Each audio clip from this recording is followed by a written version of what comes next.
시청자 여러분 안녕하십니까? VOA 모닝뉴스 시작합니다.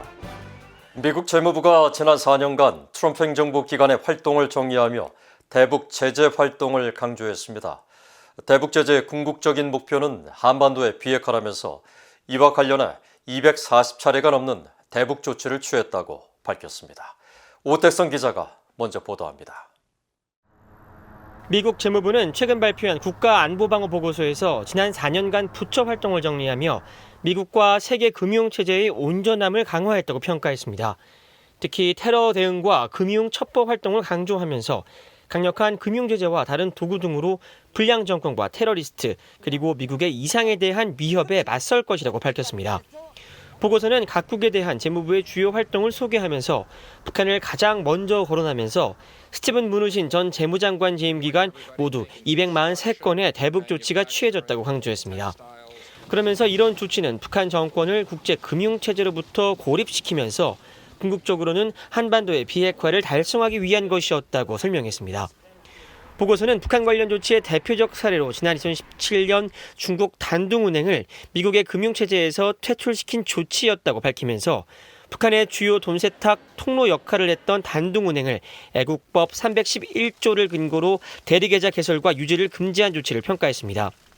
또 지난 2018년 2월 취한 해운운송과 무역 제한 등에 관한 조치도 언급하면서 해당 조치가 역대 대북 제재 중 가장 큰 규모로 대북 제재 위반 해운사와 무역 관계자 1명, 기관 27개, 선박 28척을 대거 제재 대상에 지정했다고 밝혔습니다. 재무부는 북한의 악성 사이버 활동에 대한 대북 조치도 성과로 꼽으면서 지난 2019년 9월 라자루스와 블루노로프, 안다리엘 등 북한 정권의 지원을 받는 악성 해킹 조직 3곳을 지대 대상으로 지정하고 북한 정찰총국 소속이라는 점을 분명히 밝혔다고 강조했습니다. 또 지난해 4월에 발표된 사이버주의보 역시 재무부와 국무부, 또 국토안보부 등 부처 합동으로 발표했다면서 전 세계를 대상으로 북한의 악성 사이버 활동을 강조하며 이에 대응하기 위한 권고 조치 등을 담았다고 밝혔습니다. 무누신 전 재무장관은 지난해 하원 청문회에 출석해 북한의 핵과 사이버 위협 활동에 대해 제재 조치를 적극적으로 취하고 있으며 다른 부처와 공조해 합동으로 대응하고 있다고 강조했습니다. We have churned out, as you know, a large number of sanctions on North Korea that really have been focused on their nuclear weapons programs. There have been some other sanctions on North Korea associated with cyber crimes that they've done, or not against them, on actors in North Korea. Let me be more specific. 재무부는 지난해 12월 발표한 2019 테러리스트 자산 보고서를 통해 지난 2019년 한 해 미국 정부가 동결 중인 북한 자산이 모두 4,448만 달러라고 밝힌 바 있습니다. VOA 뉴스 오택성입니다. 미국의 주요 민간 연구단체 전문가들이 보고서와 언론기고 등을 통해 한국 정부의 북한 인권 정책에 대한 우려와 비판을 잇따라 제기하고 있습니다. 한국 정부가 대북 인권 활동을 억압하면서 민주주의를 후퇴시키고 있고 북한에도 역효과만 초래하고 있다는 지적입니다. 조상진 기자입니다. 미국 워싱턴의 민간 연구단체인 브루킹스 연구소의 정박 한국 석좌는 22일 발표한 한국 민주주의에 길게 들이운 북한의 그림자라는 제목의 글에서 한국 정부의 대북 인권 정책을 비판했습니다. 박 석좌는 민주화 운동과 촛불 시위 등으로 권력을 잡은 문재인 정부가 청와대에 과도하게 집중된 권력을 남용해 오히려 한국 내 민주주의를 훼손시키고 있다고 지적했습니다. 그러면서 대표적인 문제로 문 대통령이 자신의 대북 포용 정책을 지지하기 위해 국내 반북 발언과 북한 인권 활동을 억압하고 있다며 우려했습니다.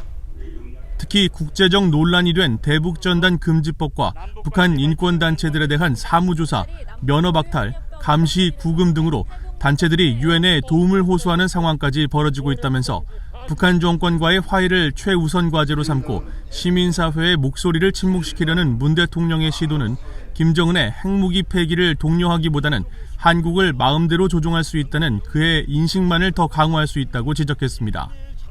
박 석좌는 그러면서 김정은 정권의 일관된 대남 비판 발언과 신종 코로나 바이러스 관련 지원 거부, 개성 남북 공동 연락사무소 폭파 등은 문 대통령의 이런 유화 정책이 아무런 효과를 거두지 못하고 있음을 보여주는 강력한 증거라고 비판했습니다.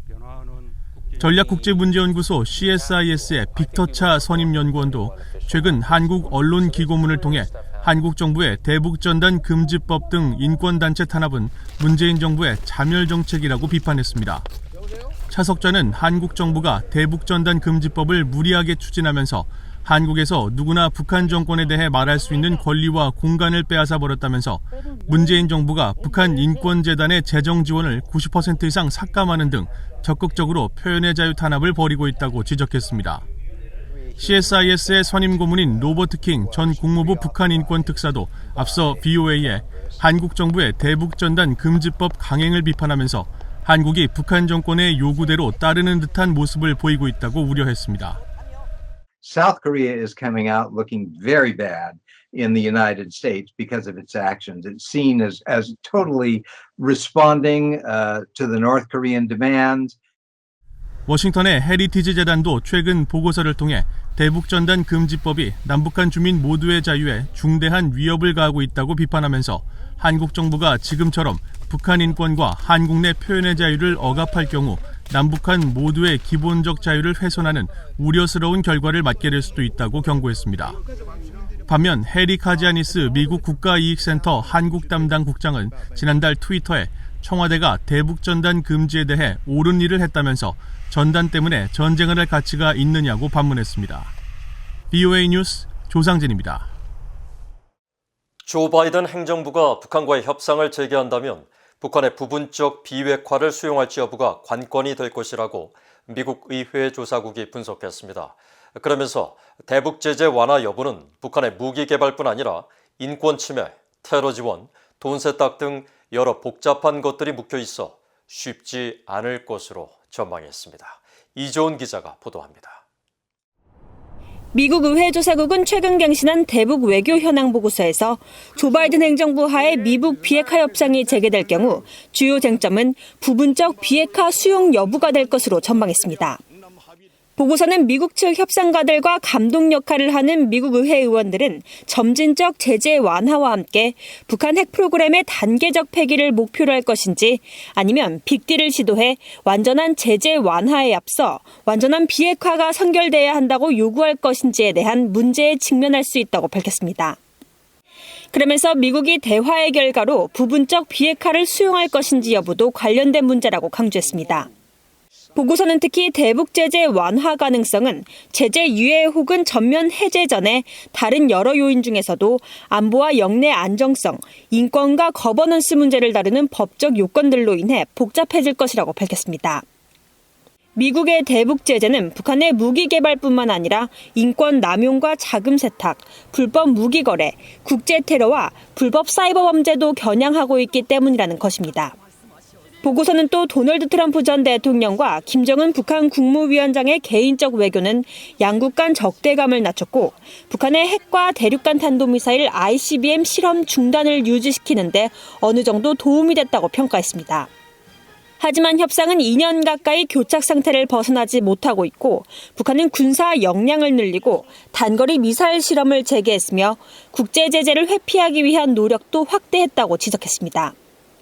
동시에 일각에선 한반도 문제에 대한 트럼프 전 대통령의 조치들이 미한 동맹을 약화시켰다는 비판이 많다고 덧붙였습니다.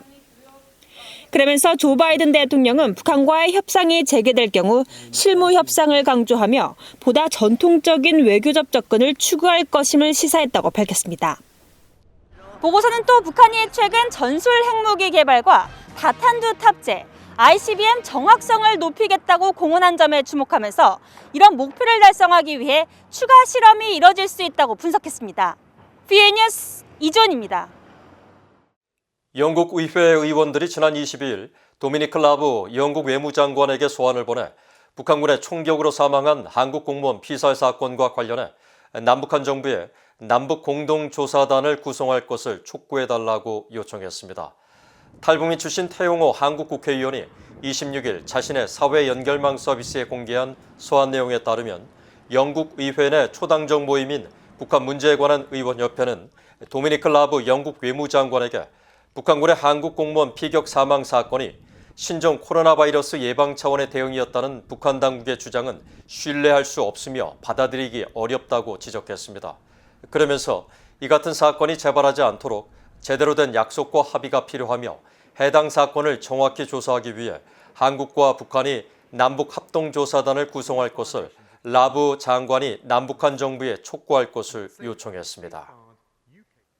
미국 육군이 주한미군의 요청을 받아 특정 군수물자 개발을 진행 중이며 주한미군이 장거리 타격과 방공 역량에 깊은 관심을 갖고 있다고 미국 육군 미래사령관이 밝혔습니다. 존 머레이 미래사령관은 25일 미국의 민간연구단체인 전략국제문제연구소가 주최한 화상대담에서 현재 주한미군으로부터 복수의 요청을 받고 특정 군수물자와 무기를 개발하고 있다고 밝혔습니다. 또 로버트 에이브람스 주한미군 사령관이 차세대 장거리 타격과 방공 역량에 깊은 관심을 나타내 향후 한반도 전장 환경에 미군의 차세대 무기가 상당한 영향을 끼칠 것으로 판단하고 있다고 밝혔습니다. 머레이 사령관은 또 현재 역내 가장 많은 육군을 보유한 주한미군도 육군의 현대화를 추진하는 다영역 작전 개념의 적용 대상이라며 내년에 진행할 예정인 다영역 작전 실험엔 핵심 동맹국들로 참여 대상을 확대할 방침이라고 밝혔습니다. 북한 정권이 노동당 산하에 기존 정찰총국의 기능을 분산하고 강화하는 총괄 정보조직을 신설하고 이를 김정은 국무위원장의 여동생인 김여정 당 부부장에게 맡길 가능성이 크다는 보고서가 나왔습니다. 한국국가안보전략연구원은 26일 공개한 김정은 시대 북한의 정보기구 보고서에서 북한의 정보기구를 담당할 새로운 부서 신설 움직임이 있으며 정보기구를 담당하는 부서의 중요성과 특수성을 고려할 때 가장 믿을 수 있는 김여정 부부장이 수장을 맡게 될 가능성이 크다고 전망했습니다. 보고서는 그러면서 현재 노동당 중심으로 북한 국정이 운영되고 있다는 점과 정보기구 명칭이 김일성 시대로 회귀하고 있다는 점을 미뤄볼 때 정찰총국에 집중된 대남 해외 정보 조직의 분산이 이루어질 가능성도 크다고 지적했습니다.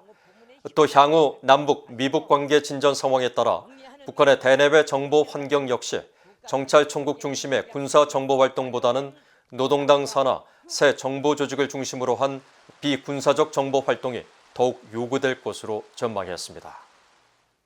이상으로 BOE 모닝 뉴스를 마칩니다. 시청해주신 여러분 고맙습니다.